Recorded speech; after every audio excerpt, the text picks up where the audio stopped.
So, what if I told you there's a single idea, a single way of thinking that can help you find sunken treasure, build smarter AI, and honestly just make better decisions in your everyday life? Well, it's real. And today we're going to break down that very idea, Bayes' theorem. And look, we're not talking about some abstract math concept that only lives in textbooks. Nope, this is a tool so powerful it's been used to track down fortunes in sunken gold. It's literally at the heart of how artificial intelligence learns and adapts. It's fundamental to scientific discovery itself. So how can one idea be so incredibly powerful? Well, let's find out. To get our heads around this, we're not going to start with a complicated formula. We're going to start with, well, a little puzzle about a guy named Steve. Okay, listen carefully to this description because it's all you're going to get. Steve is very shy and withdrawn. He's a meek and tidy soul, has a need for order and structure, and a real passion for detail.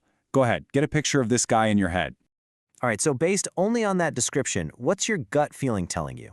Is Steve more likely to be a librarian or a farmer? Just go with your first instinct. What does it say? If you said librarian, you are not alone. That's what most people say. And, I mean, it makes sense, right?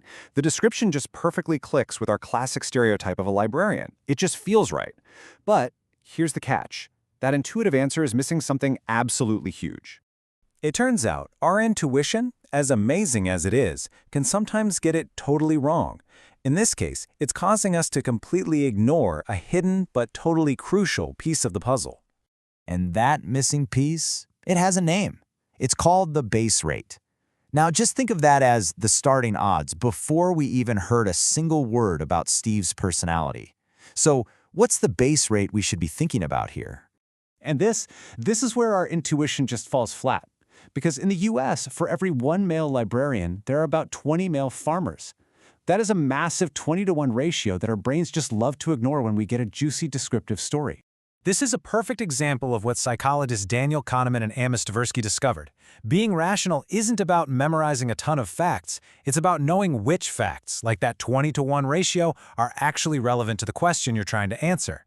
Okay, so the real trick here is that we have to combine both pieces of information, the personality description and that base rate. Let's walk through how that actually works.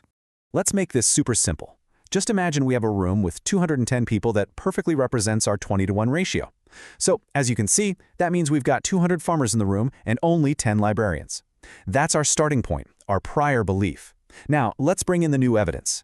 Let's just guess that the meek and tidy description fits librarians pretty well, say 40% of them, and let's say it only fits about 10% of farmers. So what happens when we do the math? Well, 40% of our 10 librarians, that's 4 people, but 10% of our 200 farmers, that's 20 people. And this chart just lays it all out.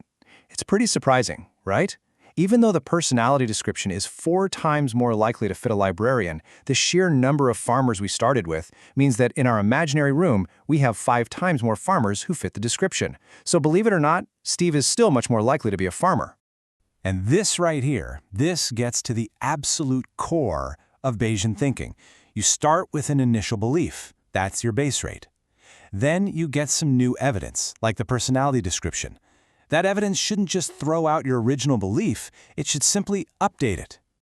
So, this whole intuitive process we just did of updating what we think, well, it can actually be captured in one of the most elegant and important equations out there. The first piece of the puzzle is the prior probability. That's just a fancy way of saying your starting point, your base rate. In our case, it was that initial 1 in 21 chance that any random person from our group was a librarian before we knew anything else about them. Next up, you have the likelihood. This just asks, how well does the new evidence fit with my theory? For us, that was the 40% chance a person would be meek and tidy, if we already knew they were a librarian. And when you combine the prior and the likelihood, you get the posterior probability. This is it. This is your new updated belief. It's the answer. Out of the 24 total people who fit the description, that's the 4 librarians plus the 20 farmers, only 4 of them are librarians. So there's a 4 in 24, or about a 17% chance that Steve is a librarian. And this is the famous formula that puts it all together. I know, it might look a little intimidating with all the letters, but please don't worry about memorizing it. All this equation does is describe the exact same logic we just walked through with our people in a room. It's just the official, mathematical way to update your beliefs with new evidence. So why does any of this really matter? I mean, who cares about farmers and librarians? Well, it matters because learning to think this way, to systematically update your beliefs when you get new information, it's like having a superpower for navigating a really uncertain world.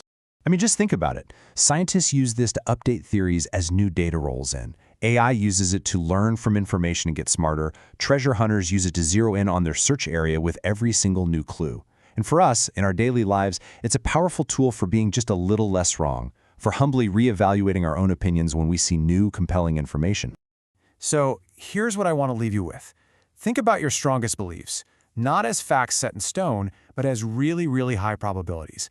And then ask yourself this simple, powerful Bayesian question.